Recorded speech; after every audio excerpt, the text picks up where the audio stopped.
తాకట్లో ఉన్న మీ బంగారాన్ని విడిపించి ఆ రోజు ఆన్లైన్ రేటుకి కొంటాం. Sharma gold company.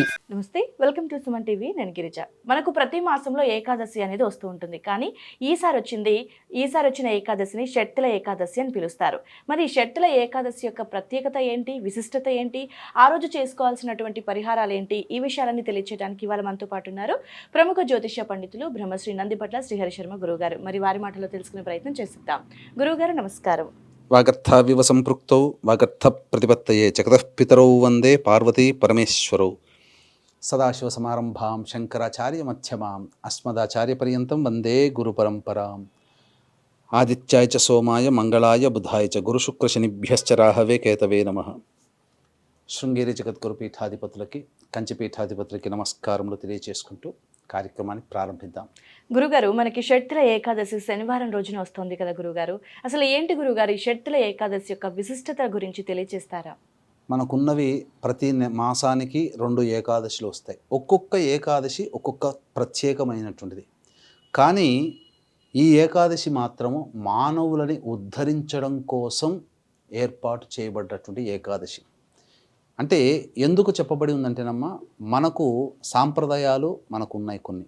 అందులో నార్త్ సైడ్ వాళ్ళు అనుసరించే సాంప్రదాయం వాళ్ళ ప్రకారము మాఘమాసంలో వచ్చే ఏకాదశి అవుతుంది.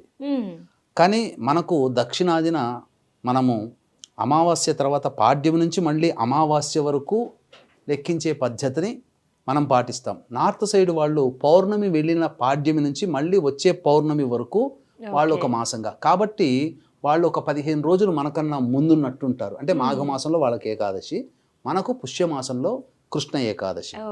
అయితే ఇక్కడ ఈ షట్టిల ఏకాదశి అనేటువంటిది అన్ని ఏకాదశులలో కల్లా చాలా ప్రత్యేకమైనటువంటిది. అంటే తిలలని 6 రకాలుగా ఉపయోగించుకునే ఏకాదశి ఇదొక్కటే.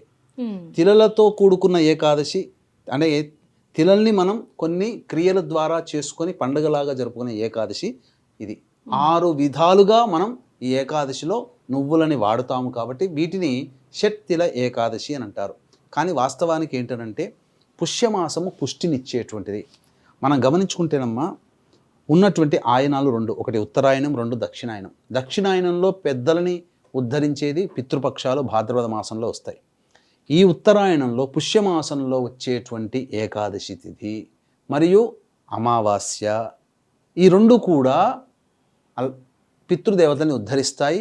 అంతేకాకుండా పితృదేవతల అనుగ్రహంతో వంశాభివృద్ధి కలుగుతుంది. కాబట్టి పుష్యమాసంలో వచ్చే శుక్లపక్ష ఏకాదశి పుత్రద ఏకాదశి అది ఆల్రెడీ అయిపోయింది.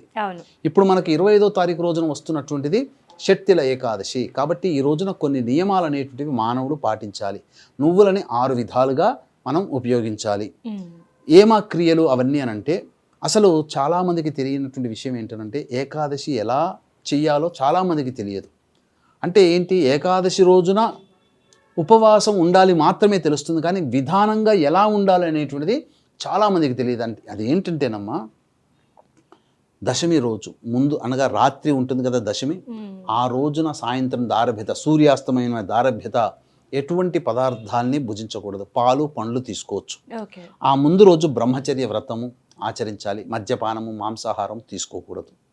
ఇక ఏకాదశి సూర్యోదయానికి ఉండగానే చక్కగా లేచి కాలకృత్యాదులు తీర్చుకొని, ఈ నెల 25వ తారీఖు రోజున వస్తుందమ్మా షట్తిల ఏకాదశి.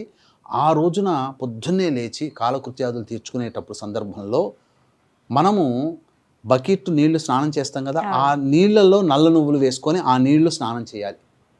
అది ఒకటి. లేదు చాలామందికి షవర్లు ఉంటాయి, మరేం చేయాలి, నెత్తి మీద నల్ల నువ్వులు కొన్ని వేసుకొని షవర్ వస్తుంటే ఆ నల్ల నువ్వులు మన ఒంటి మీద ఇలా ధారగా పడి వెళ్ళిపోవాలి. ఇది సంబంధించినటువంటిది మొట్టమొదటిది. తర్వాత నల్ల నువ్వులని పిండి చేసుకొని చేస్తే ఒక ముద్దలా వస్తుంది. ఆ ముద్దని శరీరానికి లేపనంగా రాసుకోవాలి. 2వది విధానం. ఇక 3వ విధానము, తులసి చెట్టు దగ్గర ముందర అష్టదళ పద్మం వేసి చక్కగా అక్కడ ఆవు నేతితో దీపారాధన చేసి విష్ణు చిత్రపటాన్ని, లక్ష్మితో కూడుకున్నటువంటి విష్ణు చిత్రపటానికి కానీ లేదా విష్ణు విగ్రహం వెండి ఇత్తడి రాగి ఇలా చేసుకోవచ్చు. ఆ విగ్రహాన్ని అక్కడ స్థాపించి తిలలతో ఆ విష్ణు అష్టోత్తరంతో స్వామివారిని అర్చించాలి. ఇది 3వ విధానం. ఇక 4వది ఏంటంటే, ఆ రోజంతా కూడా ఏకాదశి రోజున ఉపవాసం ఉంటారు కదమ్మా, ఆ రోజున నీళ్లు తాగుతారు కదా, ఉమ్. ఆ నీళ్ళల్లో తిలలు వేసుకొని కొద్దిసేపు అయిన తర్వాత అప్పుడు కొన్ని నానతాయి కదా, ఆ. అప్పుడు ఆ నీళ్ళని నువ్వులతో సహా మింగేయాలి. ఇది 4వ విధానం. ఉమ్. ఇక 5వది 6వది విధానములు అనేటువంటివి చాలా ప్రత్యేకమైనటువంటివి. ఏంటనంటే వీక్షించేటువంటి ప్రేక్షకుల గమనిక, ఈ నెల 29వ తారీఖు రోజున మౌని అమావాస్య అత్యంత ప్రభావవంతమైనది, మహిమాన్వితమైనటువంటిది. అటువంటి అమావాస్య, మౌని అమావాస్య 29వ తారీఖు జనవరి. ఆ రోజున జాతకరీత్యా ప్రయోగ బాధలతో, అనగా శత్రు సమస్యలతో, కోర్టు సమస్యలతో బాధపడేవాళ్ళు, ఆర్థికపరమైన సమస్యలతో, అలాగే వృత్తి ఉద్యోగ వ్యాపార సమస్యలతో బాధపడేటువంటి వాళ్ళు, ముఖ్యంగా ధన సమస్యలు మరియు విద్యా సంబంధించినటువంటి సమస్యలతో బాధపడేటువంటి వాళ్ళు, వివాహ సమస్యలతో బాధపడేటువంటి వాళ్ళు, ఆరోగ్య సమస్యలతో బాధపడేటువంటి వాళ్ళకు ఉపయోగార్థమై దశమహావిద్య హోమాల్లో భాగంగా ప్రత్యంగిరా హోమము, బగళాముఖి హోమము, వారాహి హోమము, రాజశ్యామల హోమము, ధూమవతి హోమములు పర్ హెడ్ 2100 రూపాయలకి చేయించడం జరుగుతుంది. అవకాశం ఉన్న వాళ్ళు కార్యక్రమ తదనంతరం కాంటాక్ట్ చేసి మీ గోత్రనామాదులు నమోదు చేసుకోవచ్చు. మధ్యాహ్నం 3 గంటలకు ప్రారంభమవుతుంది. 1 గంట లోపల మీరు నమోదు చేసుకోవచ్చు. ఇక 4వ విధానం చెప్పుకున్నాం కదమ్మా. 5వ విధానం ఏంటంటే, ఆ రోజున ఏ ఏకాదశి రోజున కూడా పితృదేవతలకి తర్పణం వదలమల్లా. కానీ ఈ ఏకాదశి రోజున పితృదేవతలకి మోక్షాన్ని ప్రసాదించడం కోసమే తిలలతో తర్పణాదులు వదలాలి. బ్రాహ్మణ్ణి పిలిపించుకొని తర్పణాది కార్యక్రమాలు వదలాలి. అది ఖచ్చితంగా ఏ ఏకాదశి రోజున చెప్పబడలేదు. కానీ ఈ శక్తిల ఏకాదశి రోజున మాత్రం పితృదేవతల ప్రీతి కోసమే తర్పణాది కార్యక్రమాలు వదలాలి. ఇక 6వది ఏంటనంటే, తిలలతో, నల్ల నువ్వులతో విష్ణు హోమం, నారాయణ హోమం చేసుకోవాలి. తెల్ల నువ్వులతో రుద్ర హోమం చేసుకోవాలి.